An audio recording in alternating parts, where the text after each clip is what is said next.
광고. 식용인간 급구.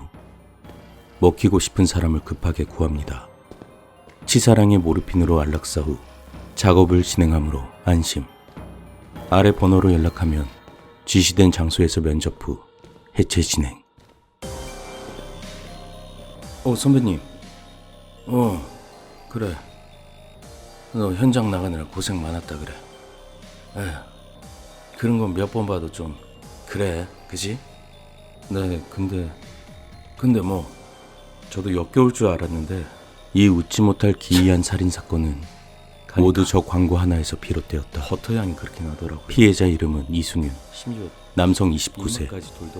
영등포에 버려진 철제공장 창고에서 발견되었을 때 예리한 날붙이로 머리와 사지가 전부 분리되고 내장이 비워져 있는 상태로 발견되었다.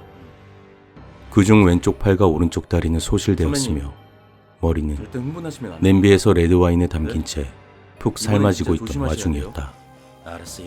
광고를 내서 사람을 토막내고 먹은 인물은 땡땡땡. 남성 36세. 저녁 7시경 경찰이 신고를 받고 창고에 들이닥쳤을 때 그는 입맛을 쩝쩝 다시며 프라이팬에 무언가를 떨어뜨린 직후였다. 청량한 그 소리는 영락없이 닭뼈가 접시와 맞부딪히는 소리였다. 그는 놀라지 않았고 침착하게 자신을 잡으러 온 경찰들을 응시했다. 마치 저녁 식사 모임에 초대했던 사람들이 약속 시간에 때맞춰 방문한 것처럼. 그리고 곧 일어나 많이 시장하시죠라고 물으며 음식을 내올 것처럼. 비디오 카메라 1개, 모르핀 주사 2개, 톱과 수술용 메스, 그리고 어울리지 않는 알록달록한 플라스틱 주방용품들과 향신료, 소금과 버터, 다시다와 브로콜리, 아스파라거스, 토마토와 감자. 테토벤 드실래요? 달려드는 경찰들을 향해 그가 그렇게 물었다. 제1장 허락. 잘 찾아오셨어요. 29세 치고는 앳된 얼굴의 남성이 칠이 벗겨지고 녹슬어 붉은 속살을 드러낸 철문을 열고 들어온다. 그러나 얼굴에는 나이 대신 고생이라고 해야 할지 슬픔이라고 해야 할지 모르겠는 다른 미묘한 것이 자리 잡고 있었다. 여기가 네, 맞습니다. 광고 보고 연락 주신 이승윤 씨? 남성은 말없이 조용히 고개를 끄덕인다. 철문은 열릴 때만큼이나 신경에 거슬리는 소리를 내며 닫혔다. 찾아오기 힘들었을 텐데 그래도 잘 찾아오셨어요. 분위기가 영 그렇죠. 그래도 여기보다 좋은 곳을 찾기가 힘들어서. 자. 36세의 남성이 큰 보폭으로 걸어와 악수를 청하였다. 승윤은 주변을 조심스럽게 둘러보며 어색한 몸짓으로 악수에 응했다. 이런 상황에 통성명 할 필요가 있나 싶긴 하지만 일단 앉으시죠. 앉아서 얘기합시다. 다른 곳에서 가져온 듯 멀쩡해 보이는 의자가 을씨년스러운 창고 한가운데 마주보게 놓여 있었다. 승윤은 안내에 따라 그 의자로 가서 신중한 태도로 앉았다. 상대가 갑자기 자신에게 달려들어 배에 칼을 꽂지 않을까 경계하는 것 같은 태도였다. 일단 저는 렉터라고 불러주세요. 자신을 렉터라고 소개한 남성은 싱글싱글 웃으며 승윤 맞은편에 앉았다. 승윤은 그 웃음을 보며 참 사람 좋은 웃음이라고 생각했다. 보는 것만으로도 사람의 긴장을 풀어지게 만드는 순한 웃음. 그래서 승윤 씨, 승윤 씨라고 부르면 되죠? 렉터는 여전히 나긋나긋한 목소리를 유지하며 말하였고 이번에도 승윤은 말없이 고개만 천천히 2번 끄덕였다. 그래요, 승윤 씨. 승윤 씨는 왜 죽고 싶은 거예요? 제2장 취조. 장영사는 어두컴컴한 취조실로 들어선다. 백색 조명만 몇 개 달랑 켜진 채 전체적으로 어두컴컴한 취조실은 들어갈 때마다 별로 유쾌하진 않았다. 구식 드라마처럼 돈과 아버지를 들먹이며 뻔뻔하게 대응하는 졸부들. 뭐만 건드려도 얼굴 붉히며 난리치는 폭력범들, 자신 외의 모든 사람들을 비웃고 조롱하는 듯한 태도를 취하는 연쇄살인범들, 냉소적이고 자포자기적인 묻지마 살인범들. 이곳에서 별별 사람을 다 만나 얘기했었고 그 모든 경험들이 유쾌하지 않았던 것도 이 장소가 불쾌하게 느껴지는 이유가 될 것이다. 아이고, 사람 같은 사람이랑 사람다운 대화 좀 해봤으면. 수갑이 서로 부딪히는 소리가 들려 고개를 돌려보니 그곳엔 이번에 잡혀온 살인범이 취조실에 들어오던 참이었다. 그것도 웃으면서. 요놈 봐라. 그 사람 좋은 웃음이네. 장 형사는 그의 웃는 얼굴을 보는 순간 무심결에 그렇게 생각했다. 사기꾼의 눈굴 맞은 웃음도 아니고 연쇄살인범의 감정 없는 꾸민 웃음도 아니고 기이할 정도로 순박한 웃음. 이거 방심하면 안 되겠는데. 장 형사는 고개를 조그맣게 가로저으며 스스로에게 당부하였다. 취조실의 대면은 말 그대로 범죄자와 형사 간의 심리전이었다. 형사들을 갖고 놀려고 했던 살인범들이 얼마나 많았던가. 거기에 앉아.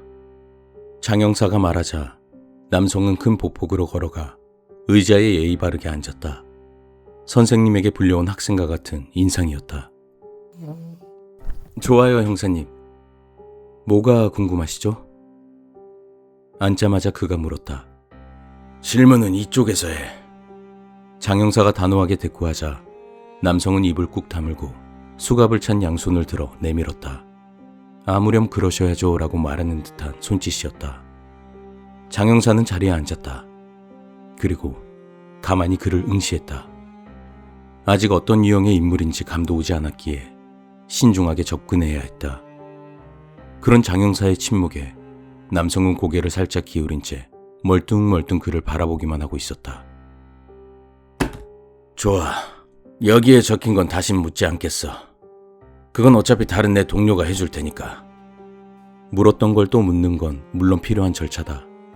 지어낸 이야기의 경우 같은 질문을 시간을 두고 묻거나 아니면 순서를 뒤집어서 묻는 것으로 꼬이거나 엉망이 되는 경우가 있다.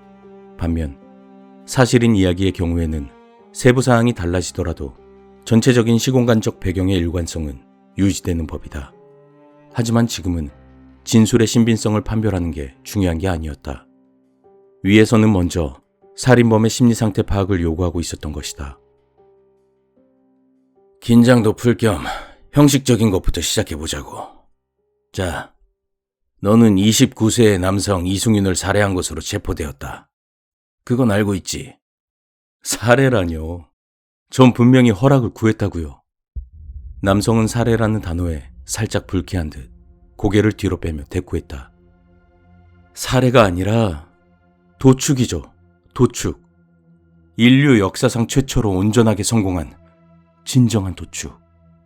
이번엔 도축이라는 단어에 장형사 쪽이 얼굴을 찌푸릴 뻔했다.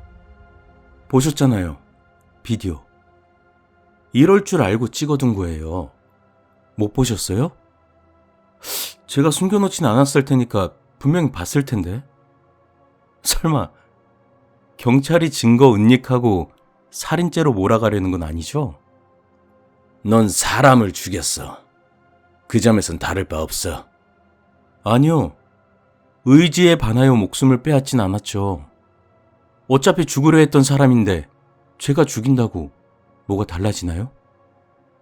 안 된다. 상대의 말에 흥분해서는 안 된다. 이런 식으로 논점에서 벗어나 감정 싸움으로 번지는 일이 또 일어나서는 안 되었다. 장 형사는 상대가 눈치채지 못하게 천천히 심호흡을 하며 마음을 진정시켰다. 그건 아무래도 좋아. 중요한 건 이거야. 그러나 장 형사는 다음 말이 쉽게 입에서 떨어지지 않았다. 형사 일을 하면서 험한 꼴을 많이 봐왔다고 생각했는데 막상 이 말은 입에서 쉬이 나오질 못하였다. 하기사 이런 사건은 한국에서 별로 들어보지도 목격하지도 못했다. 일상적인 단어가 목적어가 달라지는 걸로 얼마나 끔찍해질 수 있는지 새삼 알 수 있었다. 먹었나? 숨을 토해내듯 묻자 남성은 그 질문에 어이가 없고 황당하다는 듯 눈을 동그랗게 뜨고 장영사를 빤히 보고는 너털 웃음을 터뜨렸다. 정말로 재미있는 농담을 들은 아이와 같은 천진난만한 웃음으로. 듣는 사람으로 하여금 이 사람은 그런 끔찍한 짓을 저지를 수 있는 사람이 아니라고 생각하게 만들 정도로 기분 좋은 웃음.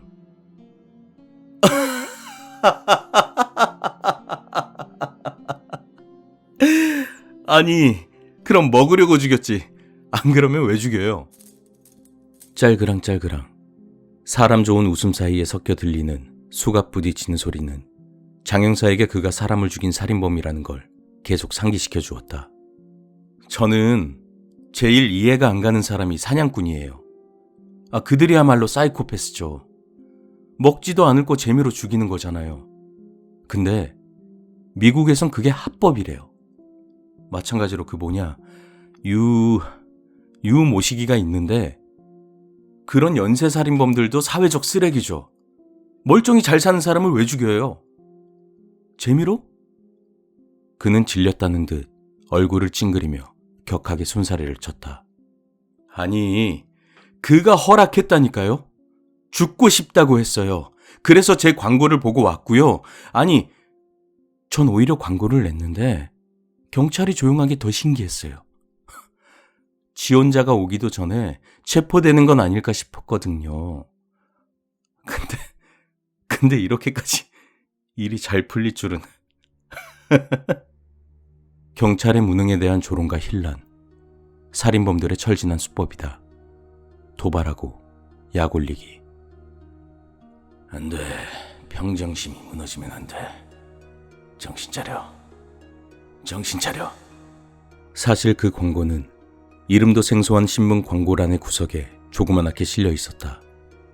신문의 구독자 수가 줄어들면서 주요 신문들도 상황이 어려워졌는데 변두리 신문은 더 심하면 심했지 낫지는 않았을 것이다. 그래서 내용도 확인 안 하고 많은 돈이 들어오니 그대로 광고를 실어준 것이다. 머저리들. 장영사는 화를 꾹 참고 평온한 목소리를 꾸며 말하였다. 광고를 보고 찾아왔으면 돌려보냈어야지. 너에겐 선택지가 있었어. 하지만 그 사람에겐 선택지가 없었죠. 제가 돌려보내면요?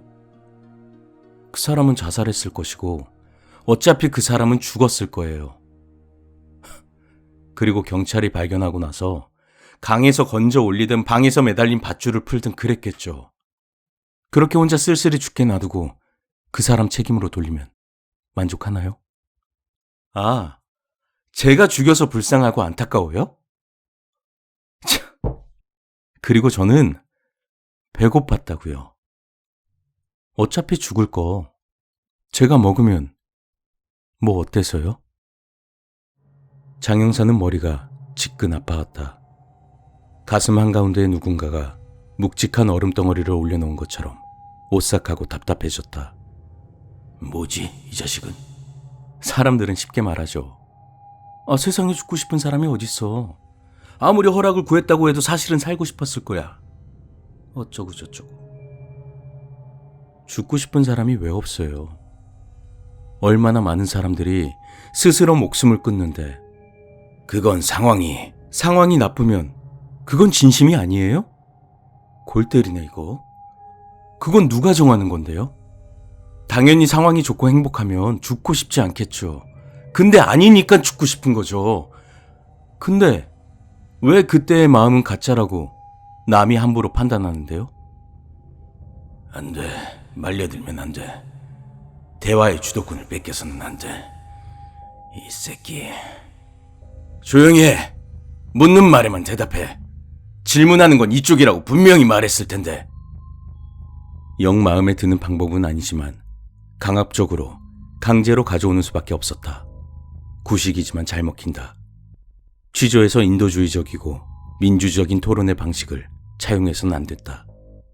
말랑말랑한 방법은 저들이 금방 찢어 발긴다. 인간의 탈 아래에 발톱과 송곳니를 숨기고 있는 저들이. 왜 먹었어? 지금 저 매직미러 건너편에서 이곳을 보고 있는 범죄심리학 교수는 이 질문의 대답을 듣고 이 미치광이의 심리 상태를 분석해 줄 것이다.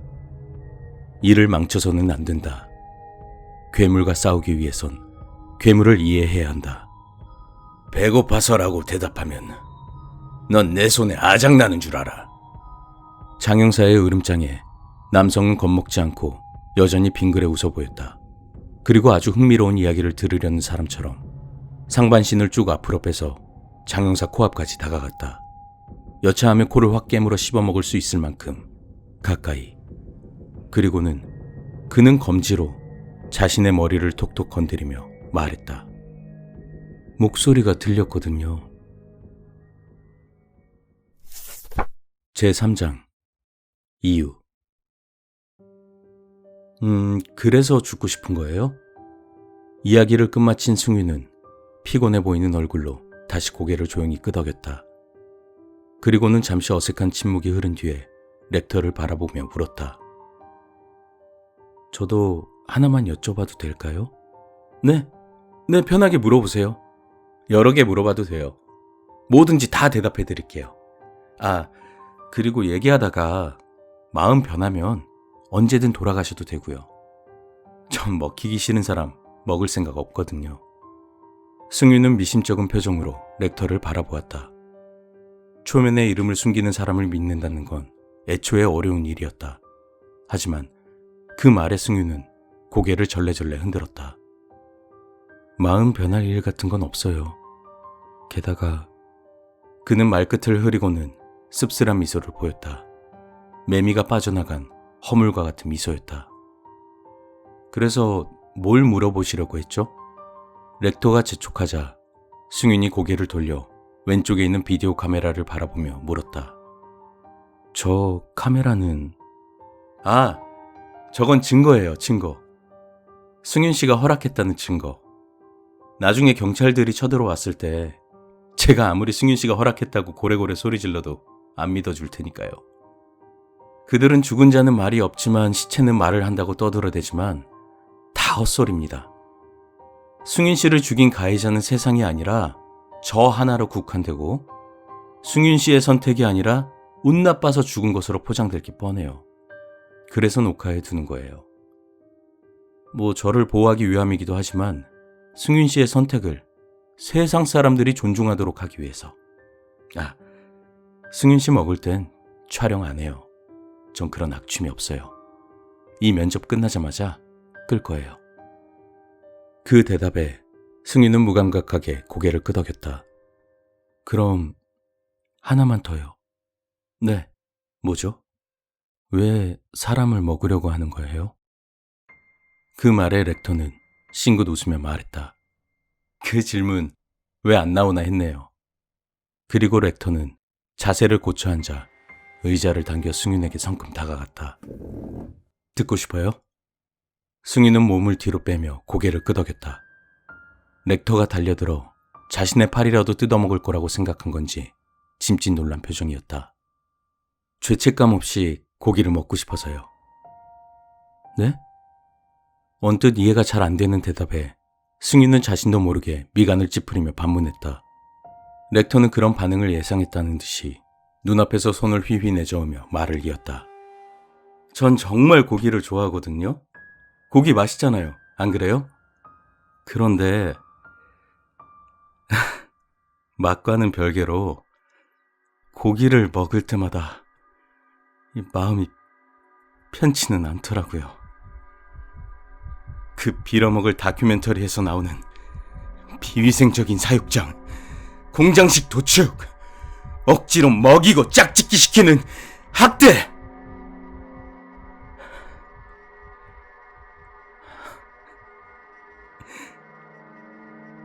그래서 할랄푸드로 갈아탔어요. 제가 이슬람은 아니지만 도축할 때 예우를 갖추어 죽인다는 것에 끌렸거든요. 하지만 그것도 이상하게 마음 한구석이 찝찝하더라고요. 그래서 끊임없이 스스로한테 물었어요. 도대체 뭐가 문제냐고. 언제가 되면 마음 놓고 스테이크 한 덩어리를 먹을 수 있을까? 먹고 난 후에도 개운할 수 있을까? 라고요.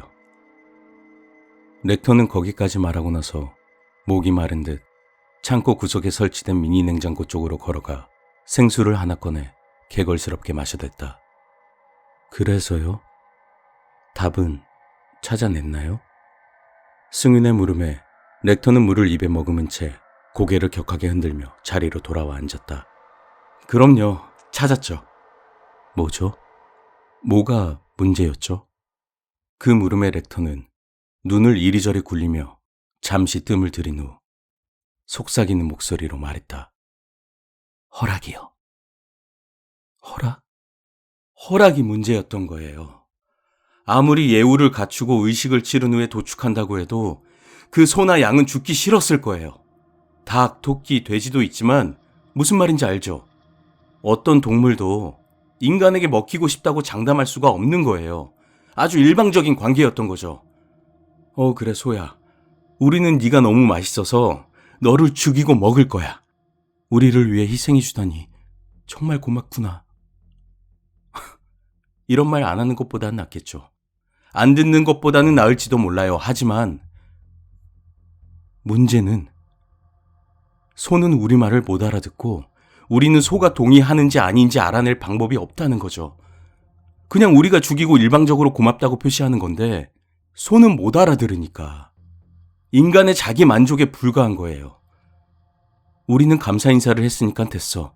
이런 식으로 말이죠. 이 얼마나 이기적이에요. 하지만 다른 육식동물들이 초식동물들을 먹을 때는 알아요. 무슨 얘기하려는지. 근데 제가 하고 싶은 얘기는 왜 다른 육식동물이나 잡식동물과 달리 인간만 육식의 죄책감을 가지냐는 거예요. 인간과 육식동물의 차이는 거기서 나오죠. 자연의 법칙이 그렇다고 그게 도덕적 당위성이 되지는 않아요. 자연주의의 오류라고 알아요? 모르면 됐어요. 중요한 건 아니니까. 어쨌든 그걸 무시할 수가 없어요. 인간은 다른 생물을 먹으려고 죽이는 것에서조차 무언가를 느껴요. 양심의 가책? 윤리의식? 죄의식? 뭐라 불러도 상관없어요. 어쨌든 거기엔 이유가 있을 거예요. 신 같은 거 믿지도 않으니 신을 들먹일 생각은 없지만 적어도 뭔가 인간이 나아가야 할 방향이 있는데 거기서 어긋났으니 이런 부작용이 일어나는 것일 거라고요. 렉터의 열변에 승윤은 잠자코 듣고 있었다. 뭔가 반발하거나 흥분하는 기색도 놀라는 기색도 없었다. 그건 렉터도 조금 놀랄 정도의 담담함이었다. 지금 인간은 도축의 과정을 일상에서 분리시키는 걸로 그 죄책감을 외면하고 있어요. 대부분의 사람들은 도축되고 난 후 음식 재료가 되어버린 상품만 보지 그 고기가 어떻게 어디서 오는지 별로 의식하려 하지 않아요. 알아보려고 하지도 않죠.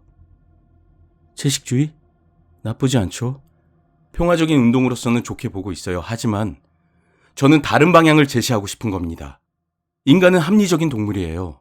사회적인 동물이고, 그리고 육식의 죄책감은 많은 사람들이 그 본질을 깨닫지 못하고 있지만 허락을 구하지 못한 것에서 비롯된다는 게 제 결론이에요.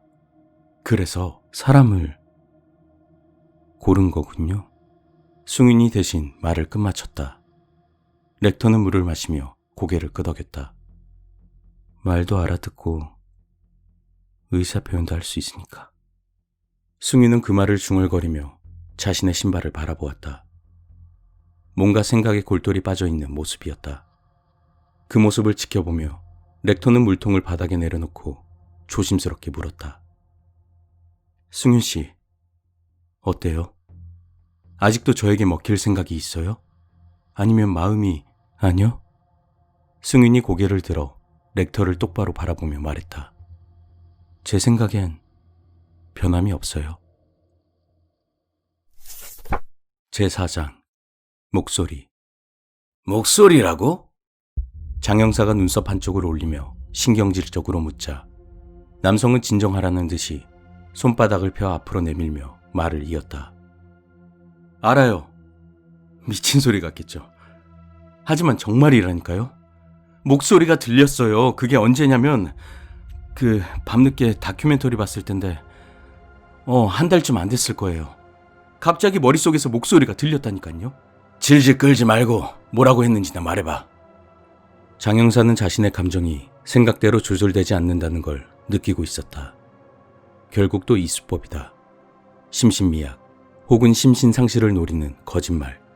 저들은 가짜 증상을 연기하며 자신들은 남의 감정에 공감 못하는 주제에 다른 이의 동정과 공감을 사려고 한다. 정말 가증스럽구만. 장 형사는 무의식적으로 이를 뿌듯 가렸다. 남성은 다시 두 손바닥을 펴 장 형사에게 보이며 말했다. 사람을 먹으라고. 뭐? 사람을 먹으라고 했어요. 사람을 먹으면 내가 더 행복해질 거라고 말이죠. 허튼 수작 부리지 마. 거짓말하고 있는 거 다 알아. 환청 듣는 척 연기해서 가명 받아내려고 하는 거잖아. 이게 병원 진단서 끊어오라고 할까봐 한 달 전부터 그랬다고 짧은 기간을 잡네. 목소리가 들려? 막 사람을 죽여서 먹으라고? 아니요. 그런 목소리가 아니고요. 뭔가 착각하시나 본데 그런 환청이 아니에요. 이걸 뭐라고 설명해야지? 그니까 청소년들. 그 사춘기에 접어든 청소년들. 걔네들이 뭐 어쨌는데. 대화가 어떻게 흘러가는지 흐름을 잘 살펴봐야 했다. 공감 능력이 결여된 자들은 대화가 산만한 경우가 많다. 대화가 감정선을 따라가며 문맥의 흐름을 유지하는 게 아니기에 다른 사람들이 듣기엔 위화감이 드는 주제 전환이 일어날 수 있다. 왜 있잖아요. 더 이상 귀엽지도 않고 순수한 아이라고 보기 힘든 성욕에 껄떡대는 추잡한 시기. 남성은 속이 메스껍다는 듯 혀를 내밀며 우스꽝스러운 표정을 지어 보였다. 누가 시키지도 않았는데 애들이 너나 할 거 없이 섹스에 관심을 가지잖아요. 본능적으로 야한 사진이나 영상에 눈이 가고 사랑 얘기가 담긴 적나라한 소설을 찾아 읽고 부모님에겐 숨기는 게 많아지고 방문 걸어 잠그고 구석에서 자신의 성기 부여잡고 숨 막 헐떡대면서 땀 빼는. 그래서 하고 싶은 얘기가 뭐야? 장 형사가 테이블을 손바닥으로 쾅 치며 묻자 남성은 어깨를 으쓱하며 말했다. 그런 거랑 비슷하다고요, 말하자면. 사춘기에 접어들면서 애들 머릿속에는 섹스를 해라, 자손을 퍼뜨려라, 뭐 이런 목소리가 들리는 거라고 할 수 있죠. 그거랑 비슷한 거예요. 근데 그렇다고 걔네들이 실제로 그런 목소리를 듣는 건 아니잖아요. 그니까 네 말은 성에 눈을 뜨기 시작한 애들처럼 갑자기 사람을 보니까 군침을 흘리게 됐다. 조금 맥락이 다른데 비슷해요. 남성은 낙제생에게 인내심을 가지고 수업을 가르치는 선생님처럼 굴었다. 제가 하고 싶은 말은요, 형사님.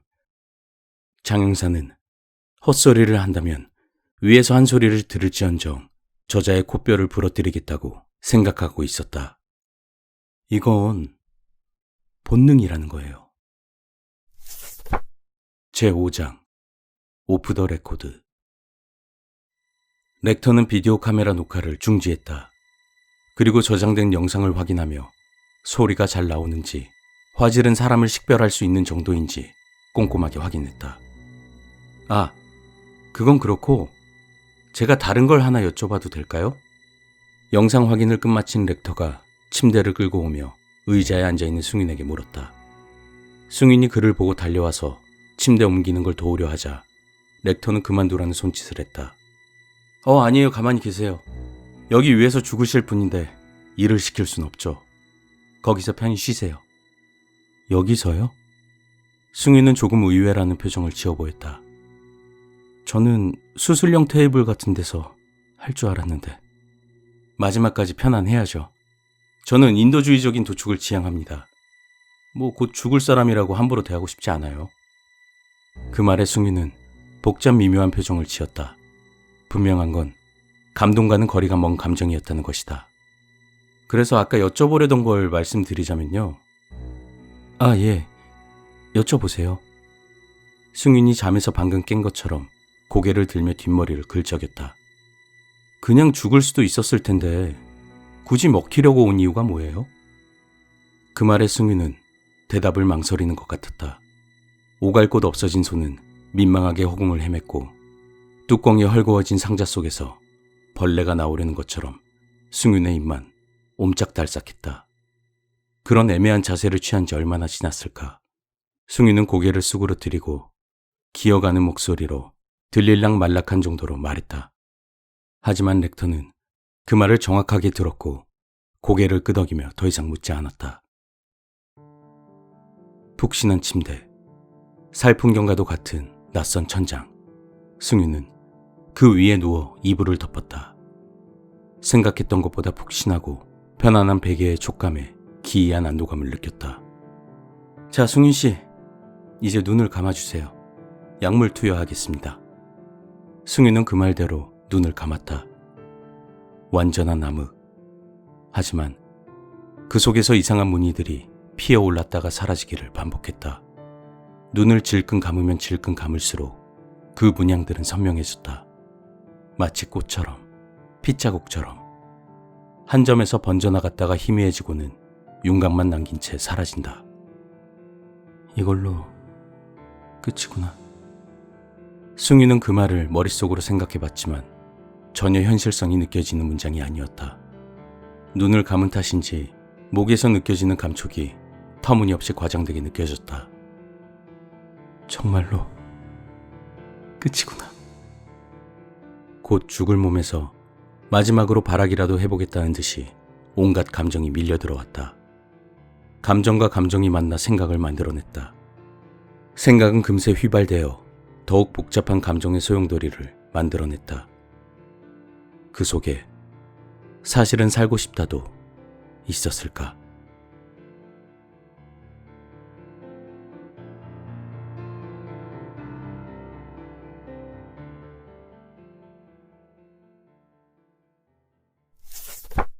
제6장 본능.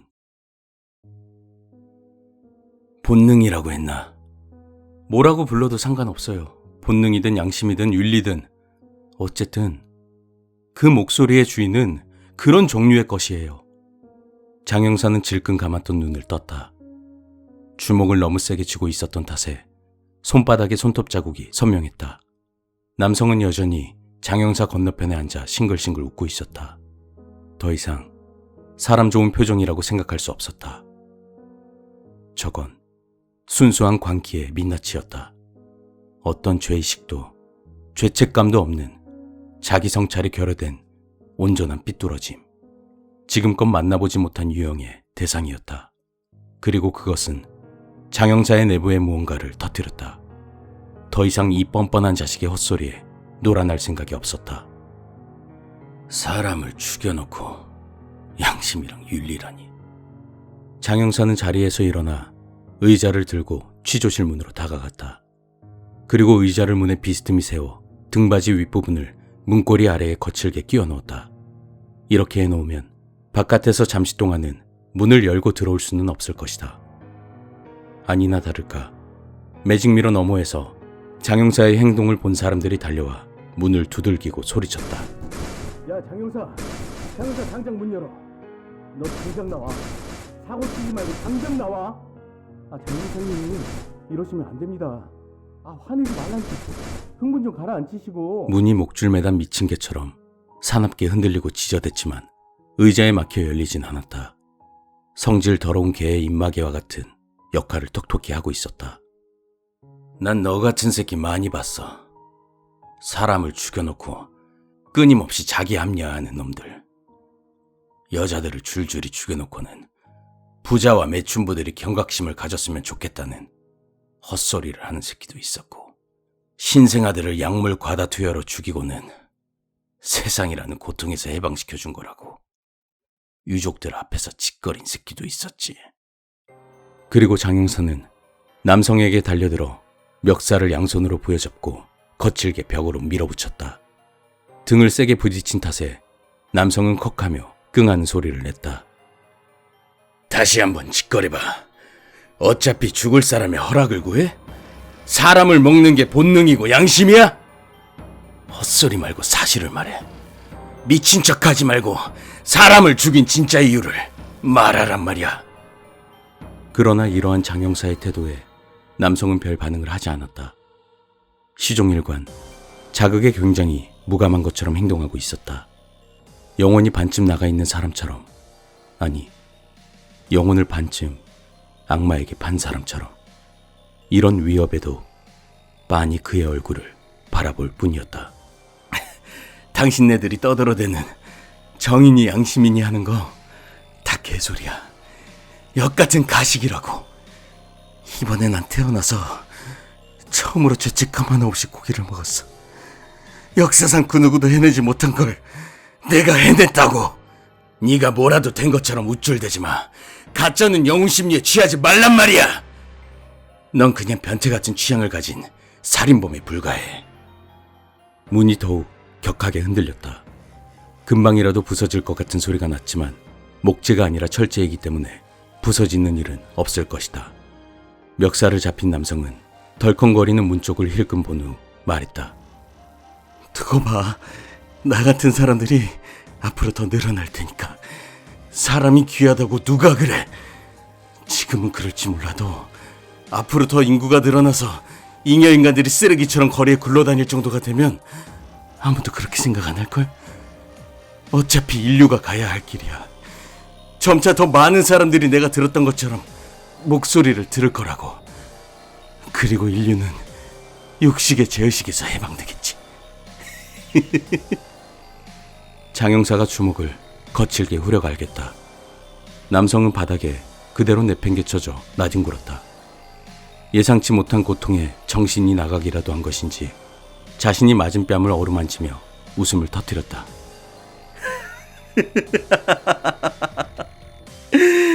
형사님, 성질 있으시네. 장 형사는 그의 멱살을 다시 잡아 억지로 일으켜 세웠다. 그는 장 형사의 눈을 쳐다봤다. 장 형사도 그의 눈을 쳐다봤다. 사슴처럼 투명하지만 그 속은 바닥이 없는 것처럼 공허하고 어두웠다. 그것은 달관에 이른 눈빛이었다. 이 세상 너머의 것을 응시하는 것 같은 눈빛. 인류가 모기사슬의 꼭대기라서 그 위에 천 적이 없다고? 웃기지 말라 그래. 없는 게 아니라 내부에 생기는 거야. 그 어떤 동물도 하지 못한 지극히 인간적인 방식으로 동의를 구해서 먹히고 싶은 사람을 먹으면 되는 거지. 더 이상 다른 동물을 해칠 필요도 없어. 자연이 선택한 새로운 방식의 인구 조절이지.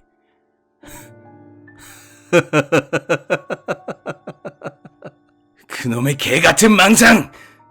장 형사가 다시 주먹을 치켜들었지만 남성은 움찔하기는커녕 눈을 똑바로 든 채 장 형사의 주먹을 눈으로 쫓았다. 보통 사람에게선 기대할 수 없는 낯선 반응에 장 형사는 목덜미에서 소름이 돋는 것을 느꼈다.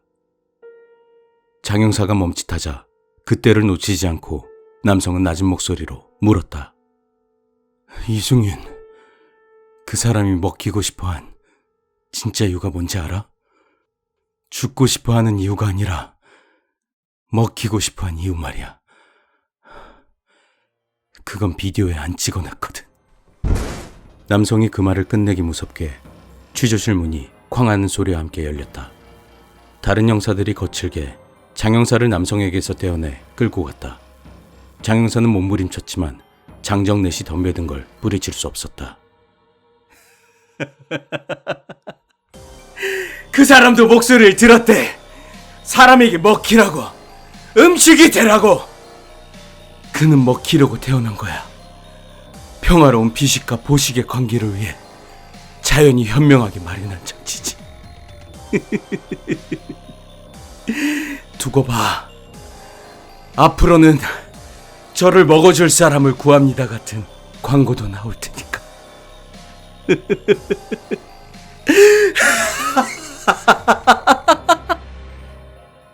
끌려나가는 장 형사를 보며 남성은 그렇게 외친 뒤 폐가 터질 것처럼 웃어댔다. 장 형사는 취조실 밖에서 닫히는 문 사이로 그 남성의 얼굴을 경악에 찬 표정으로 바라보았다. 미친 새끼! 이 미친 새끼야! 취조실 문이 닫혔을 때 장영사는 외쳤지만 그 외침은 공허하게 취조실 문 밖을 잠시 부유하다 허공으로 흩어져 버렸다.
하늘은 내게 흰 저주를 내렸다.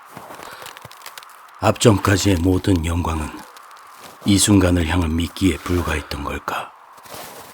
내가 마주한 현실은 지독하기만 하다.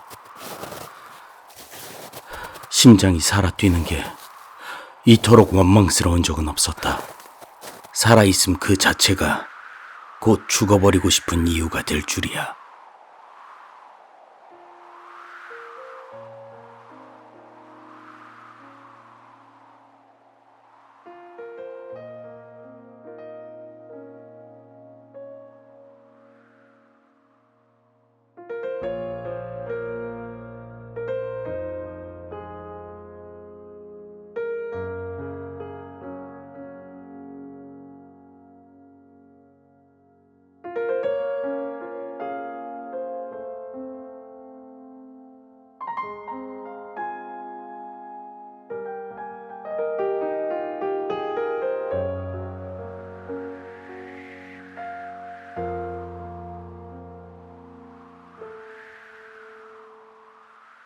시리다. 잠시라도 멈췄다간 곧장 얼어버릴 것만 같다. 하지만 난 살아있다. 아리다. 마침내 얼어버린 입술이, 눈꺼풀이, 손, 발가락이, 이 몸의 말초적인 부위는 모조리 반쯤 죽어있다. 여전히 난 살아있다. 바람으로 깎은 고독은 송곳이 되어 내 심장을 쑤신다. 이미 벼랑에 매달려 있는 날 점점 그 모서리로 향하게 한다.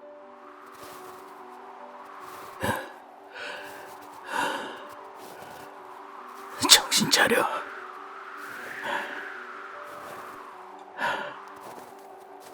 딱지 앉은 입술이 터지자 잠겨가던 의식이 강제로 떠올랐다. 피가 얼어 서걱거리는 뺨을 둔한 혓바닥으로 핥아내었다.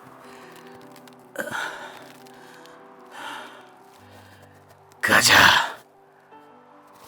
가자. 같이 갈 동료 따위는 없다. 그저 내 스스로에게 당부하는 외침이다. 가자는 말은 곧 이곳에서 죽을 순 없다는 말. 바람에 묻혀 메아리 한 번 없는 외침을 신호탄 삼아 몇 분씩이나 지체했던 발걸음을 옮기기 시작했다. 수직으로 치솟은 빙벽, 그 벽에 매달린 채로 한 발 한 발 얼음을 조각내며 해발 6,000m가 넘는 궁전에 흔적을 남기며, 봉우리란 봉우리는 모조리 정복해가며 여기까지 온 내게 8,000m가 넘는 봉우리마저 밥 먹듯이 정복하고 온 내게 고작 6,000m 남짓한 이 봉우리가 준 시련은 예상 밖이었다. 이 산만 온전히 내 경력에 들어온다면 비로소 내 도전이 완성됐는데, 산에 오르기 3일 전 셰르파는 이미 준 성금마저 도로 내놓으며 동행할 수 없겠다고 통보했다. 인간에게 허락되지 않은 신들의 봉우리라며.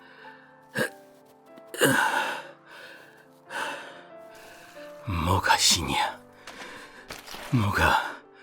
뭐가 신이야?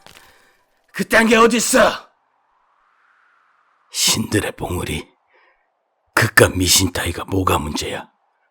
봐, 지금 정상까지 겨우 수백 미터 남겨두고 있잖아. 이 정도야 금방이라고. 되지려면 진작에 되졌어야 했어.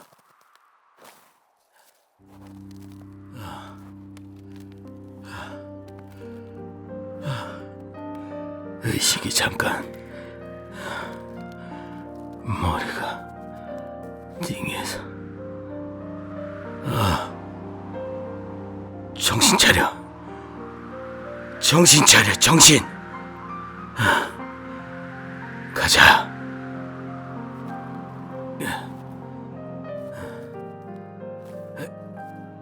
그래, 가자. 얼마 남지 않았으니까.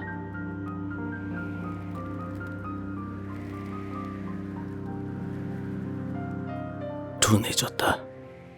동시에 변해졌다. 가장 위험한 상태라고 정신은 경고했지만 긴장이 풀린 육체는 따뜻한 침대 위에 눈샘치고 퍼져버렸다. 따뜻하다. 여기서 좀 쉴까? 저기 벽난로 가까이에 가볼까? 뭐? 등산? 나 등산 중이었어? 알아. 저기 가서 손만 조금 녹인 다음 가자는 거지. 따뜻하잖아. 좋잖아. 더 가까이. 떨어진다.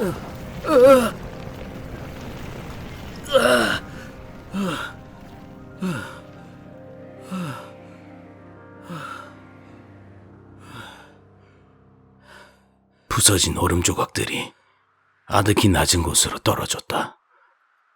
절벽을 갈그며 내려온 손바닥이 엉망진창 갈렸다. 발목도 제멋대로 비뚤어져 욱신거렸다.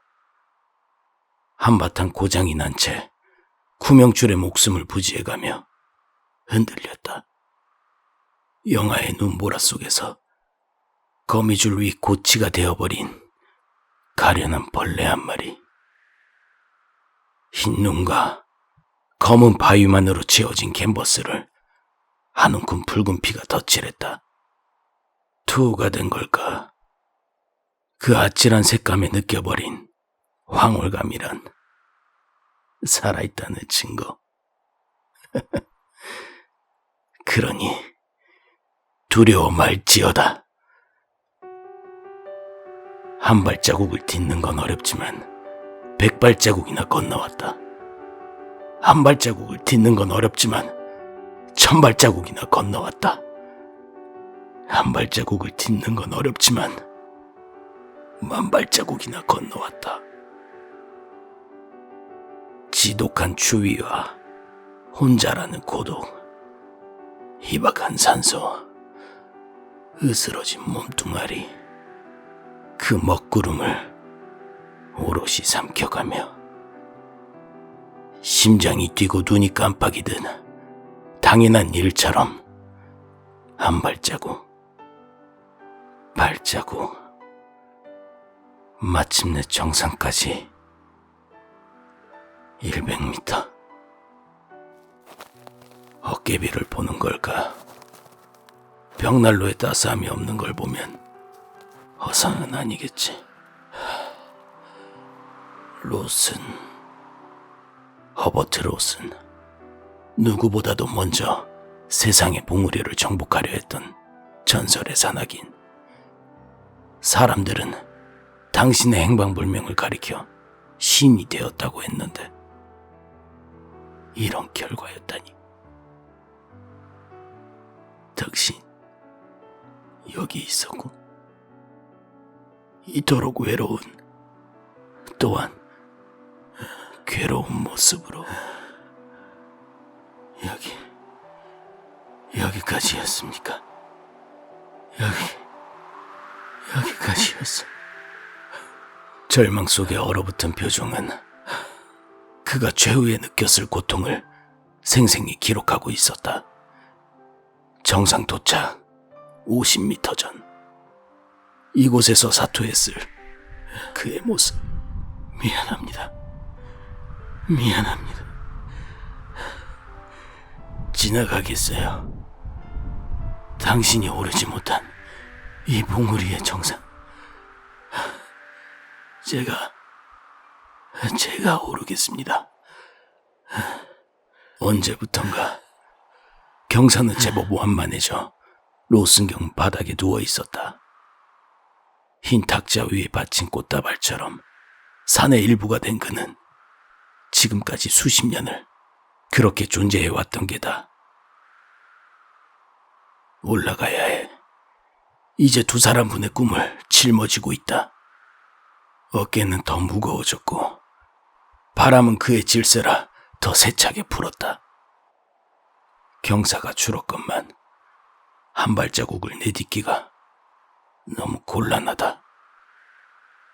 아차하는 순간 중심을 놓쳤다간 미끄러질 테고, 이 바람 속에 버티지 못하면 곧장 아찔한 수직 절벽으로 떨어지겠지.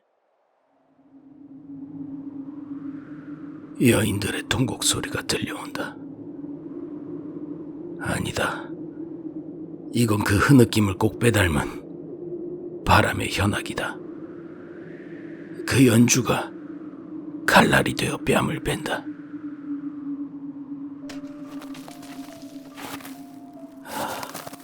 한 발자국을 딛는 건 어렵지만 한 발자국을 딛는 건 어렵지만 한 발자국을 딛는 건 어렵지만 그런 두 발자국, 세 발자국, 돌아갈 곳을 생각하다 보니 한 발자국, 따스한 수풀을 생각하며 한 발자국, 이번 산행이 끝나면 남쪽의 햇살 좋은 해변으로 가자. 한 발자국, 조금만, 어머니. 한 발자국, 조금만. 서 있기 힘들다. 버티는 게 고작이다. 앞모를 거센 눈발에 갇혀 더듬더듬. 온기. 이젠 아주 생소해져 버린 그 감각이다. 내 체온조차 망각해버린 지 오래. 이건 또 헛개비인가? 로슨경. 실오라기 하나 걸치지 않는 채 내 앞에 서 있는 그는 분명 로슨경이다. 그래, 역시 환영이구나. 이곳은 날것의 몸으론 단 10분도 살아있을 수 없는 시련의 벽이다. 더군다나 당신은 벌써 수십 년 전에. 그런가? 내가 죽어가고 있는 건가? 미안하지만 나는 오를 겁니다. 멈출 순 없어요. 나의 외침을 듣지 않고 로슨경은 등반을 시작했다. 그런 건가? 그는 지금 이 산을 정복하려 하고 있다. 나보다도 수십 년 전 정상의 근처까지 도달했던 그가 이렇게라도 선수를 빼앗기고 싶지 않아 하는 거겠지. 그의 한 발자국을 내 두 발자국이 따라간다. 나의 한 발자국에 앞서 그가 두 발자국 올라간다.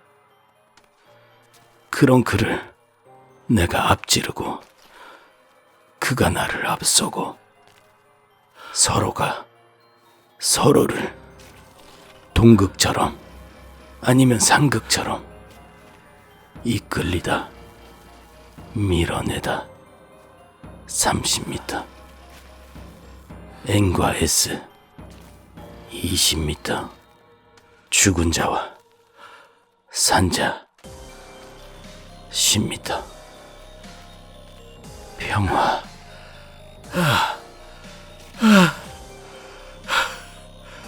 드러누웠다. 하늘. 육지에서 이 높이를 가늠한다면 분명 하늘이라 부르겠지. 이제 됐어. 가까스로 고개를 돌리니 로승경이 서글픈 얼굴로 나를 바라보고 있었다. 불쌍한 영혼. 그가 겪었을 외로움과 추위를 누구보다 공감하는 나이기에 더욱 그의 표정이 안타까웠다. 앞서 지나온 꽃다발을 거두러 오겠다고 약속하지. 그런 그가 어딘가를 가리킨다. 내게 손짓한다. 보란 말인가? 아니, 허상이다. 그는 허상이다. 벽난로의 따뜻함처럼 환상이다. 가지마. 가지 말자. 거긴 또 절벽이 있을 거야. 절벽일 거야. 그런데도 내 몸은 반응했다. 로승경이 마치 살아있는 사람이라도 되는 듯이 그의 손짓이 가리키는 곳을 바라보았다. 아찔하다. 그가 가리키는 저 끝엔 내가 누워 있었다. 시선을 떨어뜨리니 마땅히 내 발밑에 있어야 할 발자국은 없었다. 나는 저곳에 누워 있었다. 바람이 어느샌가 느껴지지 않았다. 순백을 다퉜던 시간이 무색하듯 세상은 평온하다. 인간에게 허락되지 않은 신들의 봉우리. 우리가 이 봉우리에 오를 수 있었던 이유.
호식총과 창귀.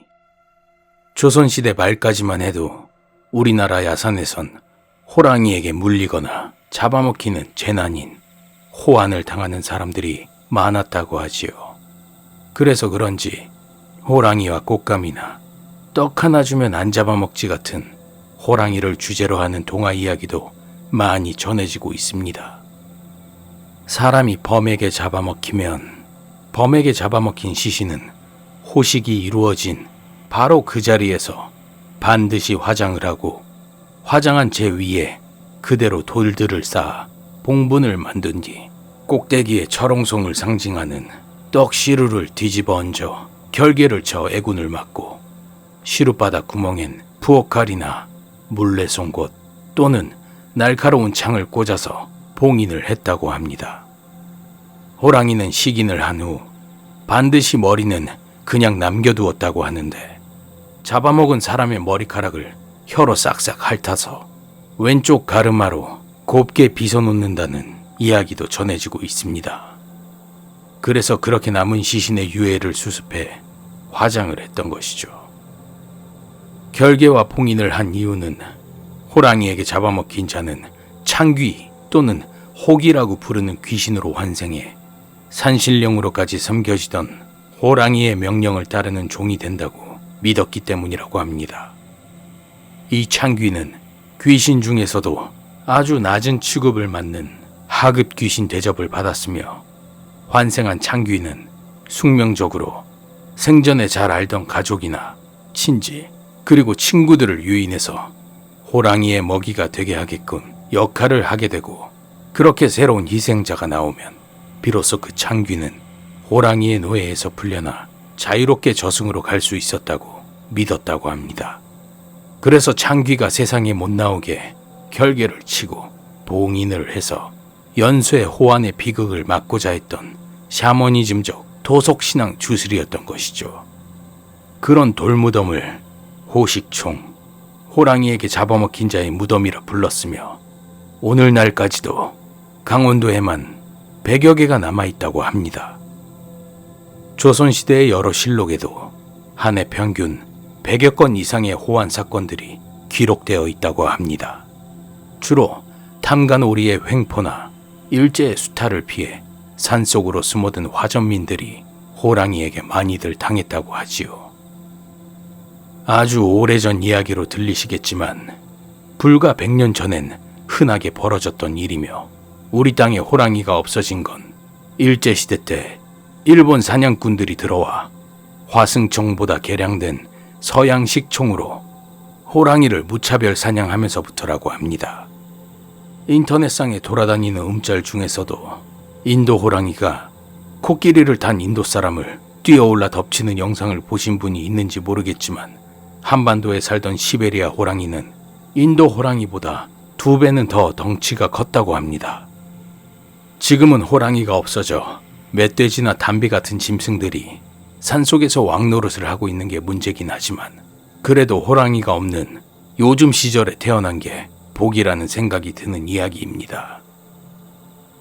여러분도 혹시 우리 동네 뒷산엔 호식총이 있는지 없는지 산행 중에 한번 찾아보시죠. 돌무더기 위에 깨진 시루 항아리 파편이 없는지 말이죠.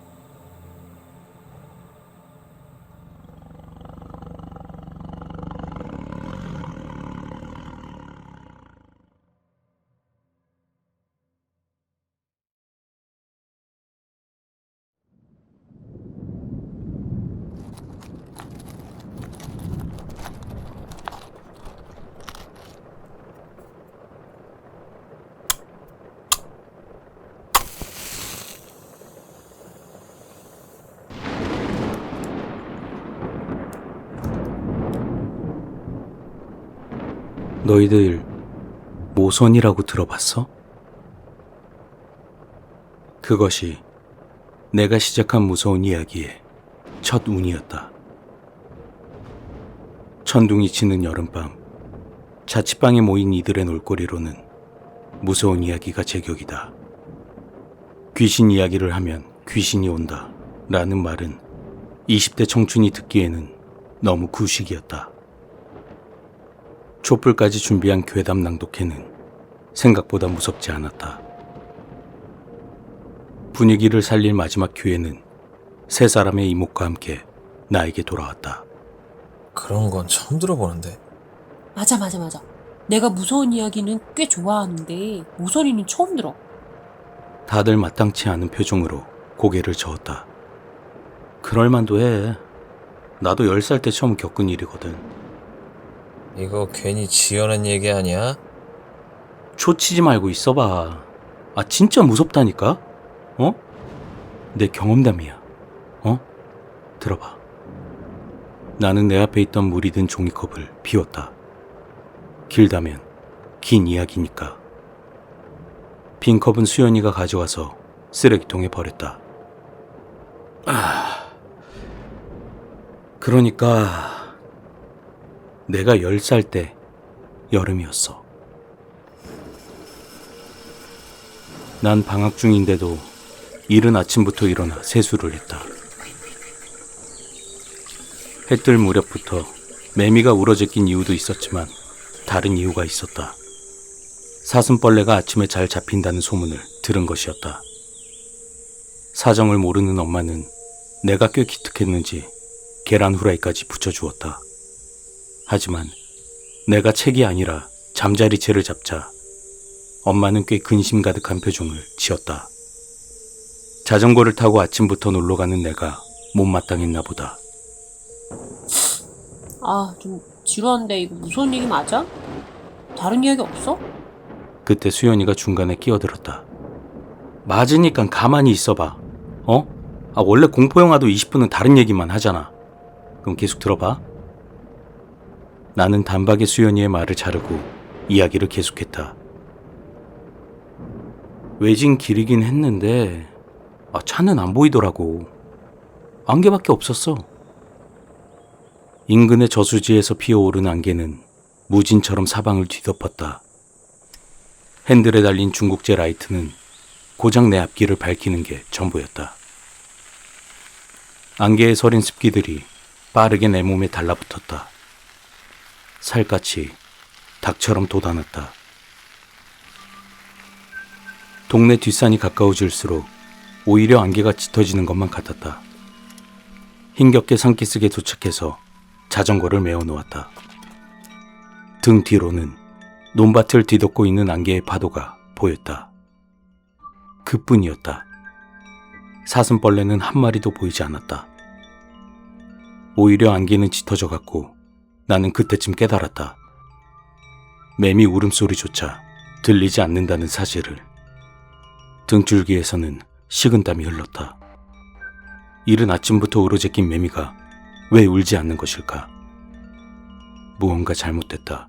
무언가가 잘못 돌아가고 있다. 나가야 한다. 나는 산길을 뛰어내려왔다. 발목을 접지를 뻔했지만 속도를 줄일 수는 없었다. 다행히도 자전거는 그대로 있었다. 자물쇠의 번호를 맞추는 손이 달달 떨려왔다. 자꾸 번호키 하나가 중간에 걸려 빠지려고 하지 않았다.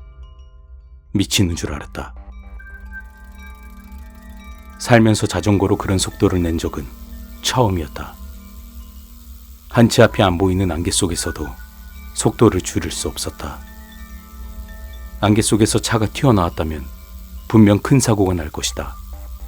하지만 어쩐지 차가 나타나지 않을 것만 같았다. 그리고 내 직감은 맞아 떨어졌다.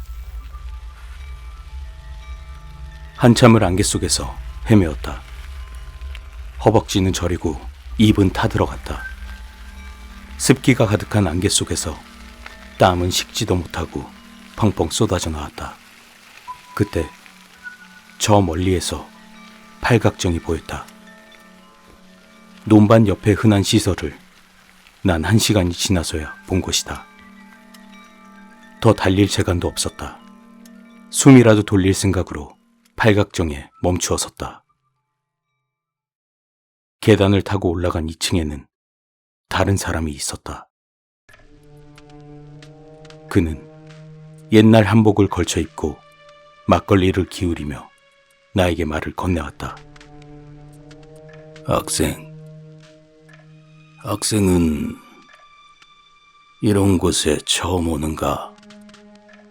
나는 곁으로 다가가 쓰러지듯 주저앉았다. 어찌도 이리 깊이 왔는가?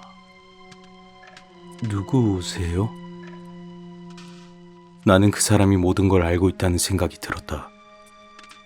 눈물이 새어나왔다. 흑흑거리고 있으려니 그는 다가와서 말을 이었다. 이걸 마시게. 나는 그 사람이 건넨 양은 그릇을 받아들었다. 막걸리의 색은 오묘하게 흔들리는 불빛과도 같았다.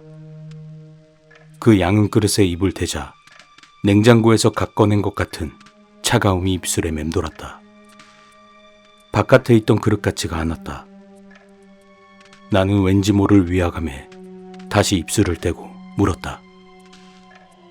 그런데 선생님은 누구세요? 아무 답변도 들리지 않아서 나는 고개를 들고 그 사람을 바라보았다. 그런데 아까까지만 해도 한복을 입던 아저씨는 없었다.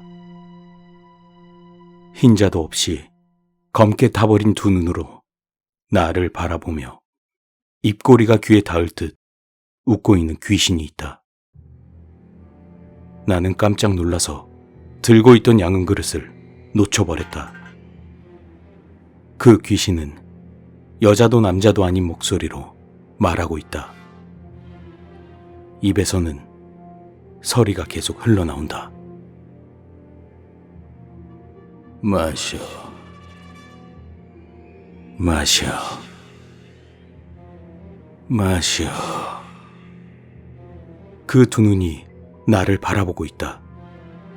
목은 점차 길어지고 창백한 얼굴은 나에게 다가온다. 점점 다가온다. 완전히 미쳐버릴 것 같았다. 나는 완전히 미쳐버릴 것 같았다. 실성한 사람처럼 웃음이 나왔다. 이 모든 게 꿈인 것 같았다. 그때 나는 비명을 지르며 몸을 일으켰다.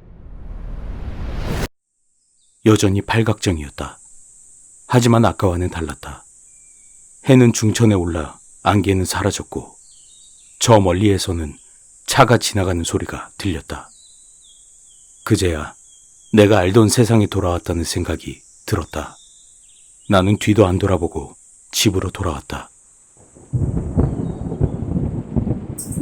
꽤 무서운 이야기이긴 한데 너무 전형적이다. 그래도 수고했어. 과일이나 먹어. 정연이는 그렇게 말하며 사과 접시를 내밀었다. 나는 고개를 저었다. 아니야, 이 이야기는 여기서 끝나지 않았어. 다들 집중해서 내 얼굴을 바라보았다. 나의 다음 말을 기다리고 있는 듯하다. 집에 돌아오고 엄마한테 그 얘기를 했어. 정말 무서운 경험을 했다고.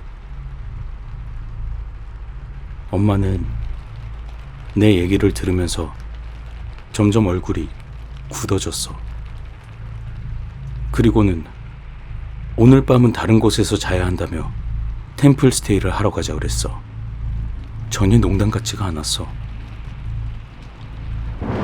엄만 눈동자가 빠르게 흔들렸고 입술에 침을 바르고는 다시 입을 열었지. 갔다 오면 돈가스 사줄 테니까 얼른 템플 스테이 하러 가자고. 단순한 얼버무림에도 나는 속아 넘어갈 정도로 어린아이였다. 나는 질질 끌리듯 엄마에게 손목이 붙잡혀 차로 끌려갔다. 조수석에서 이상하게 졸음이 막 쏟아지는데 엄마는 나를 때려가며 깨웠다. 어릴 때에도 9시가 넘어가면 졸기 시작한 나에게 너무나도 가혹한 처사였다. 30분을 달린 끝에 도착한 곳은 어느 작은 암자였다. 아마 무당집이었나 보다. 엄마는 나를 번쩍 들어서 양팔로 안았다. 암자 안으로 뛰어가려니 누군가 안에서 문을 열고 소리쳤다. 누가 그런 걸 들고 오는 게야? 흔히 떠올릴 수 있는 무당의 행색을 한 남자였다. 졸음이 쏟아지는 내 눈으로도 강렬한 눈동자가 보였다. 무당은 혀를 끌끌 차며 내 이마에 손을 얹었다. 너 대체 뭐하고 돌아다니는 거야? 고작 사슴벌레를 잡으러 나갔던 꼬마는 대역죄인의 신세가 된 것이다. 나는 졸음을 이겨내며 모든 것을 이야기했다. 사슴벌레, 안개, 매미, 그리고 막걸리를 건넨 아저씨까지도. 이런 재수가 없어도 단단히 없었구만. 부정도 안 탄 놈이 모서니에나 씌이고. 무당은 그렇게 말하고 엄마에게 들어오라는 손짓을 했다. 암자 안엔 무섭게 생긴 그림과 과일들로 가득 차 있었다.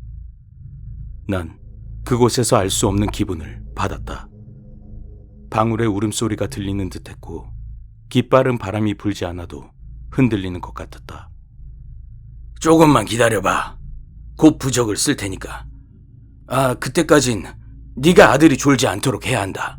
알았지? 무당의 목소리는 날카로웠지만 이상하게 안심이 되는 목소리였다. 나는 문득 살았다는 생각이 들었다. 정신을 잃으려 할 때마다 엄마가 허벅지를 꼬집었다. 아마 멍이 졌을지도 모르겠다. 됐다.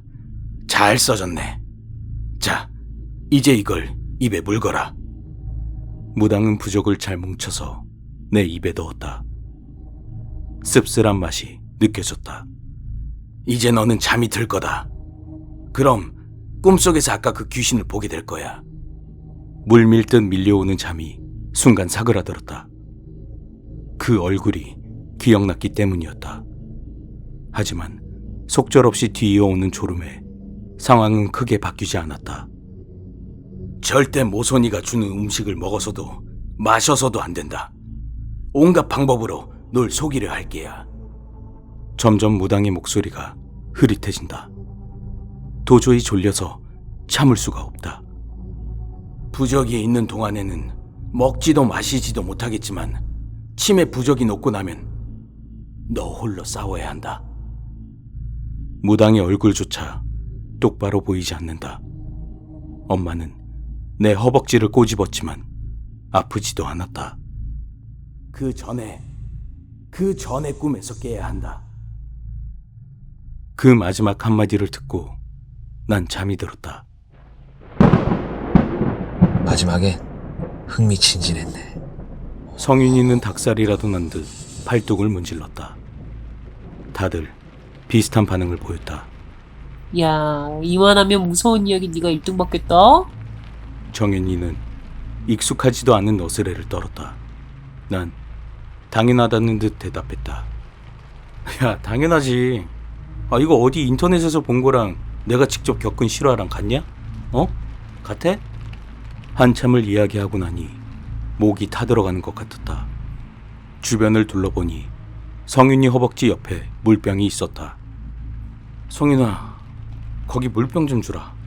후반전 시작하기 전에 목 좀 죽이자. 목이 타네. 성윤이는 나에게 물병을 건넸다.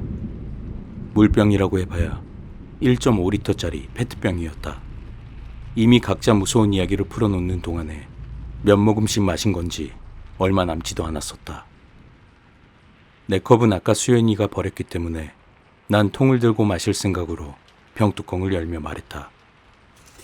아무튼 말이야, 난 엄청 당황했지. 세상에 10살짜리 꼬마애가 그런 일에 휘말릴 거라고 생각이나 했겠어? 그래서 그 뒤는 어떻게 됐어? 정연이의 다그침에 나는 검지를 들어 보이며 대답했다. 그 뒤? 잠깐만 기다려봐. 아직 입도 못 댔다. 주말 드라마처럼 중요한 순간에 일부러 이야기를 끊었더니 친구들의 얼굴에는 기대가 가득 찼다. 목을 학처럼 내민 친구들을 애태우는 것은 은근히 즐거웠다. 나는 천장을 향해 입을 쩍 벌렸다. 그리고 입술이 닿지 않도록 페트병을 천천히 기울였다. 그리고 그 물은 내 입에 투명한 유리창이라도 닫혀 있는 듯 튕겨나와 내 목을 따라 흘렀다. 그들의 시선이 느껴졌다.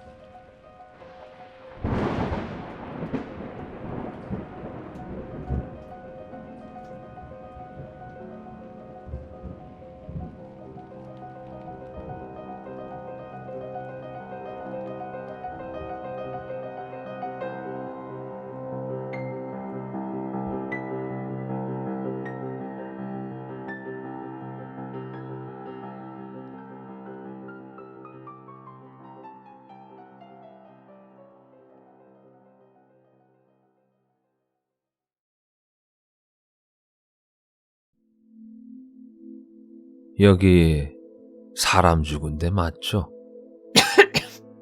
네? 무당의 한마디에 여자는 한 모금 들이키던 커피를 급히 뱉어냈다. 아니, 대체 누가 그런 소리를 해요? 사람이 죽었다뇨? 여자는 다급히 무당의 말을 가로막았다. 하지만 무당은 모든 걸 다 알고 있다는 듯 계속 말을 이어갔다. 제가 귀신 본다는 걸 모르시진 않겠죠? 여자는 그제서야 앞에 있는 사람이 무당이라는 걸 깨달았다. 무당의 말대로 이 건물에선 사람이 죽었었다. 그것도 둘이나. 하지만 그건 벌써 10년도 된 일이었다. 6년 전 여자가 시어머니로부터 건물을 물려받았을 때 사람이 죽었다는 얘기를 전해 듣긴 했지만 그땐 대수롭지 않게 생각하고 넘어갔다. 미신 따위는 믿지 않는 성격인데다 설령 귀신이 나온다 한들 죽은 사람이 산 사람에게 해코지를 할 수 없다고 생각했기 때문이었다. 여자의 건물은 강남에 있는 5층짜리 상가 건물이었다. 지은 지 30년도 넘어 낡긴 했지만 월 임대료가 1,000만 원이 넘는 알짜배기 건물이었다. 그런데 건물 안에 입주한 상가 중 유독 한 곳만 너무 자주 세입자가 바뀌는 것이었다. 짧으면 2-3달, 길어야 반년이었다. 계약 기간인 2년을 다 채우고 나간 사람은 여자가 이 건물을 물려받은 뒤로는 단 한 번도 보지 못했다. 나중에야 문제의 그 가게가 사람이 죽어나간 곳이라는 사실을 알게 되었다. 그전까지 사람이 죽었다는 얘기만 들었지 어디서 죽었는지 알지 못했다. 지금으로부터 약 10년 전, 아직 건물을 시어머니가 관리할 때의 일이었다. 건물의 1층에 치킨집이 들어왔다. 개업하고 2-3년 동안은 장사가 그럭저럭 잘 되었는데 주위에 비슷한 컨셉의 가게가 우후죽순으로 들어서면서 점점 파리가 날리기 시작하더니 급기야 월세가 밀리는 상황이 발생했다. 한 성격하는 여자의 시어머니는 그때마다 가게로 찾아가 밀린 월세를 내놓으라며 언성을 높였다. 치킨집 주인 남자는 엄청난 스트레스에 시달려야 했다. 장사가 안 되는 것도 짜증나는데 매일 건물주가 가게에 찾아와 고래고래 소리를 지르며 행패를 부리니 스트레스가 안 나는 게 이상할 일이었다. 결국 참다 못한 치킨집 주인은 가게 문을 걸어 잠그고 잠적을 해버렸다. 처음엔 며칠 쉬었다가 다시 문을 열 것이라 생각했지만 문을 닫은 지 한 달이 넘도록 영업을 재개할 기미가 보이지 않자 뭔가 이상함을 느낀 시어머니는 강제로 문을 따고 가게 안으로 들어가게 되었다. 그리고 홀 가운데에 목을 매단 채 숨져있는 치킨집 주인을 발견하게 되었다. 그런데 치킨집 주인의 자살보다 더 충격적이었던 건 시어머니가 죽은 치킨집 주인을 바라보며 남긴 한마디였다. 되질라면 곱게 되질 것이지 어디 남의 가게에서 목을 매달고 지랄이고 재수없구러. 사실 치킨집 주인이 자살한 가게에는 몇 년 전에도 자살한 사건이 발생했었다. 작은 포교원을 운영하던 비구니 스님이었는데 역시나 시어머니와 임대료 문제로 갈등을 빚다 스스로 목숨을 끊고 만 것이다. 그런데 더욱 무서운 것은 여스님이 죽기 전에 남긴 유언이었다. 그녀는 새하얀 무명천 위에 니녀는 절대 곱게 죽지 않을 거다. 내 반드시 원기가 되어 내년에게 복수할 것이다. 라는 혈서를 써놓고는 음독 자살을 했다. 강남 개발이 한창이던 7, 80년대 복부인으로 활동하며 100억대 자산가가 된 시어머니는 성격이 보통이 아니었다. 여자도 그 밑에서 호된 시집살이를 경험했고 세입자들은 정해진 날짜보다 하루라도 월세가 밀리면 곧바로 불호령이 떨어졌다.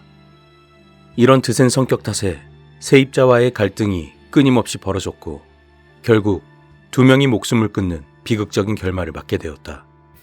하지만 그럼에도 시어머니는 눈 하나 깜짝하지 않고 도리어 죽은 사람들에게 욕을 퍼부어댔다. 치킨집 주인이 자살하고 몇 달 뒤 한동안 비어있던 가게는 다시 세입자를 받았지만 1년도 못 되어 주인이 바뀌고 말았다. 물론 가게에서 귀신이 목격되었다거나 이상한 현상이 발생한 것은 아니었다. 하지만 다른 가게는 다 장사가 잘 되는데 유독 그곳만 장사가 안 되는 게 참 이상했다. 요식업부터 컴퓨터 대리점까지 다양한 업종의 가게들이 들어왔지만 하나같이 망해서 나갔다. 그렇게 10년의 세월이 흘렀고 그 사이 여자가 시어머니로부터 건물을 물려받게 되었지만 달라진 건 아무것도 없었다. 그리고 몇 달 전 문제의 그 가게에 지금 여자 앞에 앉아있는 무당이 들어왔다. 처음 무당과 계약할 때 여자는 꺼림칙했지만 그래도 무당이니 가게에서 자살한 영혼들을 잘 달래 천도할 수 있지 않을까 하는 다소 맹랑한 기대를 한 것이 사실이었다. 그런데 막상 무당의 입에서 사람이 죽었냐는 말이 나오자 소름이 끼쳤다. 맞아요. 여기서 사람이 죽긴 했어요. 근데 어떻게 하셨어요? 혹시 보이세요? 그러자 무당이 빙그레 웃으며 대답했다.